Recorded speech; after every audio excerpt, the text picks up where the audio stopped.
Assalamualaikum. Lama tu saya tak datang lama layan. Hari ni saya datang. Dah buat satu round setengah round baru, tak sampai satu round lagi. Okay. So, sebab tu yang paling asas, paling penting sekali dalam ilmu tauhid ma'rifatullah. Kalau awak pening, yang paling asas sekali awak akan pening seterusnya. Okay. So, orang tanya macam mana nak kenal Allah? Macam mana nak kenal Allah? Selalu orang tanya. So, dia ada cara dan kaedah dia. Macam mana nak kenal Tuhan? Itu selalu persoalan orang tanya. So,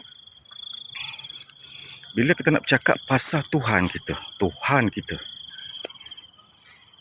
dia ada cara dan kaedah dia. So, yang penting sekali kita kena tahu, diri Tuhan kita yang sebenar-benar tak ada siapa yang boleh tahu.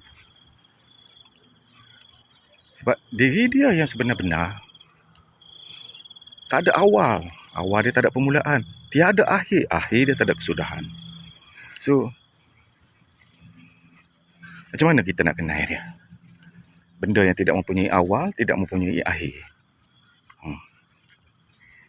So, diri Tuhan yang sebenar-benar, dia bukan berjisim, dia bukan berjirim, dia bukan berzat, dia bukan lelaki, dia bukan wanita. Dia tak peranak dan tak diperanakkan. Dia bukan suara, dia bukan muzik, dia bukan warna, dia bukan color, bukan lelaki, bukan wanita. Tiada bentuk, tiada rupa, dan kita tak boleh nak umpama ke dia. Macam mana kita nak kenal dia? Itu jadi masalah. Macam mana kita nak kenal dia?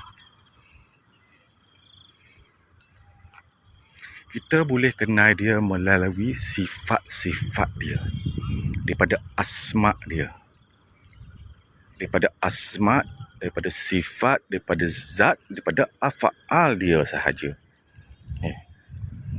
So, bila Allah nak menzahirkan segala kewujudan yang ada, dia ambil sebahagian pada diri dia. Ini paling asas sekali, semua kena tahu, kena faham betul-betul. Sebahagian pada diri dia lebih kecil pada sebiji pasir, sebesar sebiji sawi, macam setitis air di seluas lautan, macam sebiji pasir di seluas padang pasir. Dan sains mengatakan adalah lebih kecil daripada sebiji atom, yang dipanggil God particle. God particle tu lebih kecil daripada sebiji atom. Bayangkan. Seluruh kejadian alam ni awak tengok ni orang panggil earth, bumi.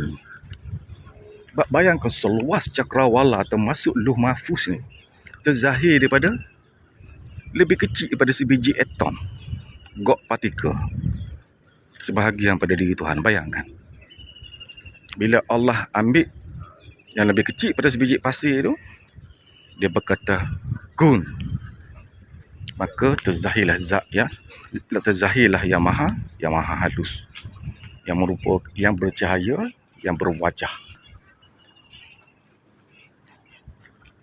Dan retitan peristiwa tu, terzahirlah zat yang wajibu wujud, sebahagian daripada diri Tuhan. Zat wajibu wujud ni kita katakan itu adalah padan hid. Dia padan zat. Sebelum zat semua berkumpul, terzahirlah Lauh Mahfuz dengan tirai nur terkumpul, dan masukkan ruang dan masa, terzahirlah segala kewujudan di seluruh cakrawala ni. Bila dia ada bentuk, dah ada rupa, kita panggil mungkinun, sebab dah ada bentuk, ada rupa. So, bila kita tahu yang paling asas ni, kita tengok sekeliling kita. Kita nampak zat. Semua bumi dan seluruh apa yang kita lihat, pokok, air, apa sekalipun, datang daripada mana? Semua datang daripada zat yang wajibu, zat wajibu wujud.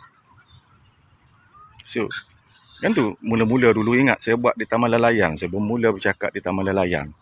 Saya kata, tengok pokok, tengok burung, tengok air. Tengok semua kewujudan yang ada ni. Apa awak nampak? Kita kena nampak zat yang wajib wujud sebahagian daripada diri Tuhan datang daripada yang maha halus. So kita tahulah dengan ilmu yang kita ada.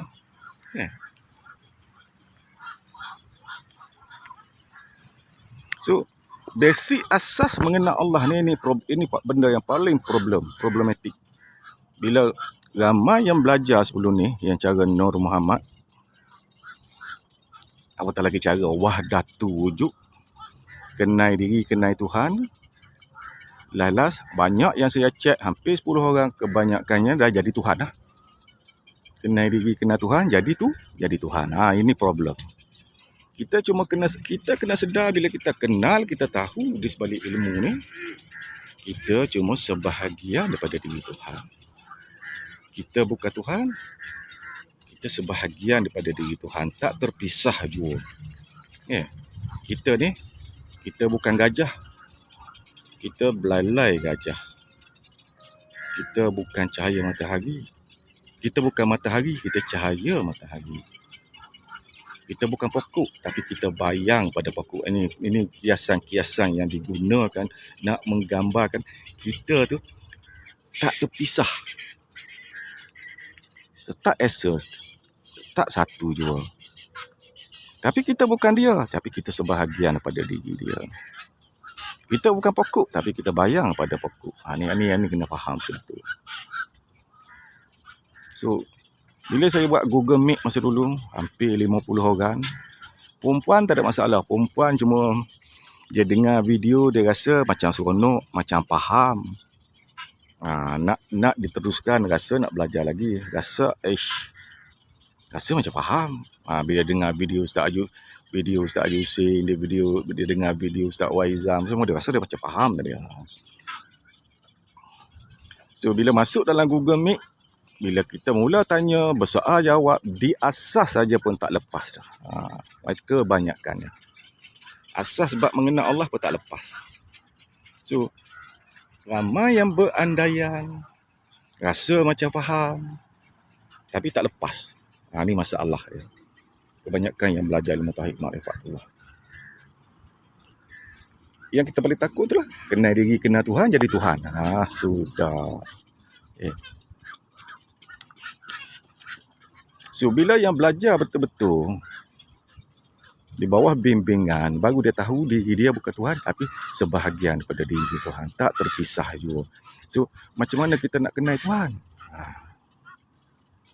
Tengoklah di sebalik diri kita. Kenal diri, kenal Tuhan. Maknanya, tengok sebalik diri kita.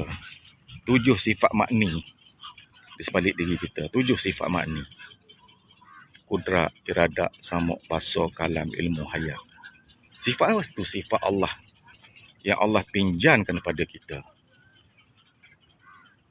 Tengok asma', tengok sifat, tengok zat, tengok af'al di sebalik diri kita. Baru dah berkait dengan Lauh Mahfuz semua. So, kalau tak belajar betul-betul, tapi kebanyakan kalau yang belajar cara zatiyah, kebanyakan dia orang tak confuse. Cuma yang belajar melalui cara Nur Muhammad, kebanyakan confuse. Apatah lagi yang cara wahdatu wujud, memanglah kebanyakan jadi Tuhan lah. Masalah lah tu. Kebanyakan jadi Tuhan dah.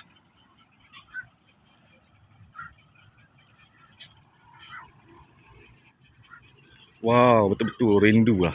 Tapi pagi ni tak boleh nak tengok cahaya yang cantik lah pagi ni.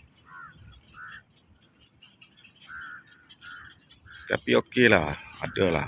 Boleh lah tengok juga, boleh lah sikit.